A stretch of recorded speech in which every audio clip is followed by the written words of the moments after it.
TDP అనుభవం, జనసేన పోరాటం, BJP మద్దతుతో రాష్ట్రం పురోగమనం. పార్టీ కోసం కష్టపడిన ప్రతి ఒక్కరికి గుర్తింపు, గౌరవం ఉంటుంది. జనసేనలో చేరిన పలువురు వైసీపీ కార్పొరేటర్లు, జెడ్పీటీసీ కౌన్సిలర్లు. ఎమ్మెల్సీ హరిప్రసాద్ గారికి, పార్టీ నాయకులు, సుదీర్ఘమైన అనుభవం ఉన్న సామినేని ఉదయభాన్ గారికి, అనంతపురం నుంచి పార్టీని బలోపేతం చేస్తూ ఏ సమయంలో కష్టాలను అండగా ఉన్న చిలక మధుసూదన్ రెడ్డి గారికి, రియాజ్ గారికి, మండల రాజేష్ గారికి నా హృదయపూర్వక నమస్కారాలు. సామినేని ఉదయభాన్ గారు వచ్చిన తర్వాత మనం ఒకటే అడిగాం, పార్టీని మీరు బలోపేతం చేయండి, మీరుంటే చాలామందికి బలమైన ఆసరా, ధైర్యం ఉంటుంది అని.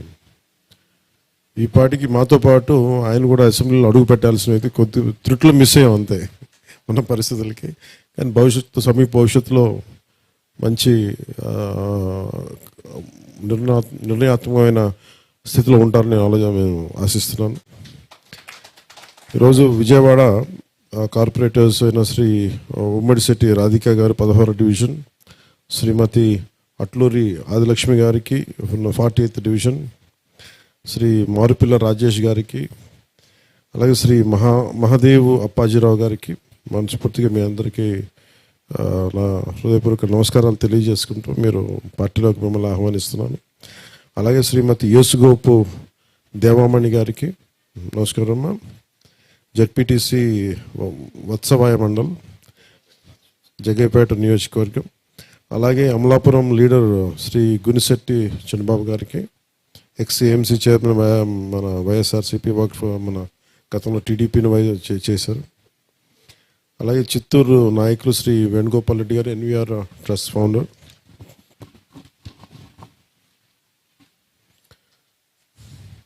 అలాగే ధర్మవరం వార్డు కౌన్సిలర్స్ ఇన్ఛార్జెస్ని దగ్గరుండి తీసుకొచ్చి జాయిన్ చేస్తున్న చిలక మధుసూదన్ రెడ్డి గారి ఆధ్వర్యంలో జాయిన్ అవుతున్న శ్రీమతి ఎం రమణమ్మ గారు, శ్రీమతి తోపుదుర్తి వెంకటరాముడు గారు, శ్రీమతి సరితాల ఆశా గారు, శ్రీమతి సరితాల మహమ్మద్ బాషా గారికి, శ్రీమతి పి రమాదేవి గారికి, శ్రీ వై రాజు గారికి, శ్రీ తొండమాల ఉమాదేవి గారికి, శ్రీ తొండమాల రవిప్రసాద్ గారికి, శ్రీ తొండమాల నాగార్జున గారికి, అలాగే శ్రీ తొండమాల సోమశేఖర్ గారు.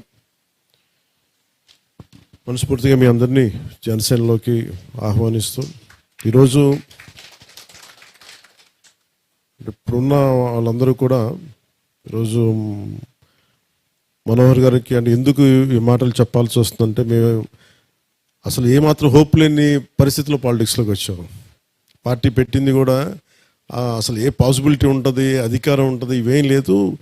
అందరం సమిష్టిగా నిర్ణయించుకున్నాం. హరిప్రసాద్ గారు కూడా నాతో పాటు ఉండిపోయి ఏదో చేద్దామని చెప్పి 2009 నుంచి అప్పటి రాజకీయ ప్రస్థానం నుంచి ఉండిపోయారు హరిప్రసాద్ గారు.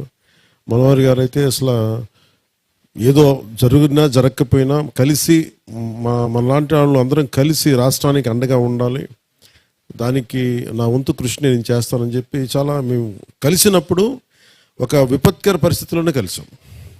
అంటే అంటే కష్టాల కొలిమిలోనే నడిచి ఇక్కడ దాకా వచ్చాను తప్ప సుఖాల మధ్య నడవలేదు.